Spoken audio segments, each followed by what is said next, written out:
Le Coran lui-même fait l'éloge de l'hikmah. Il donne l'exemple de Luqman, qui n'est pas un prophète, qui n'a pas reçu de révélation. Donc la hikmah, on peut la trouver chez des gens, des communs des gens, qui ne sont pas forcément des prophètes. Et on peut trouver des savants qui connaissent le Coran par cœur, qui connaissent le fiqh, etc., mais qui n'ont pas la sagesse. Parfois, ils ont des idées absurdes au nom de la religion, parce que le cœur est cadenassé, il est fermé.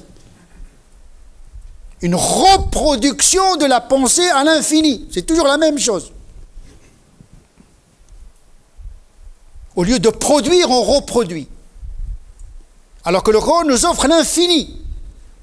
Et donc nous, on tourne en boucle dans le Coran, la tradition, oublions que le Coran nous fait sortir de la boucle scripturaire pour nous ouvrir des horizons infinis.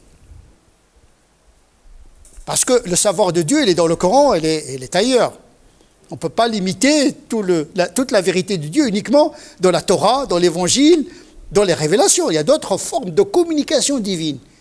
Le Coran n'est qu'une forme, la forme la plus aboutie de la révélation de Dieu. Mais il y a d'autres strates de la communication de Dieu avec l'humanité. Par le raisonnement, par l'intuition, par l'instinct, par l'expérience, etc., etc. Il inspire même les abeilles, les fourmis. Le wahi, c'est un mode de communication entre le Créateur et la création, dont le Coran est la forme la plus aboutie. On peut dire, en réalité, la forme la plus aboutie de la révélation,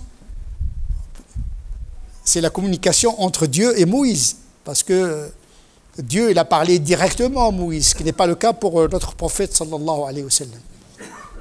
Dieu a communiqué avec Mohammed sallallahu alayhi wa sallam par le biais de Jibril. Mais Moïse, c'est Kalimullah, l'homme à qui Dieu parla directement. Donc s'il y a une langue officielle de Dieu, ce serait l'hébreu. Là, les gens vont s'étonner, qu'est-ce que c'est que l'hébreu, Israël, les juifs, etc. Là, on va sombrer directement dans le racisme.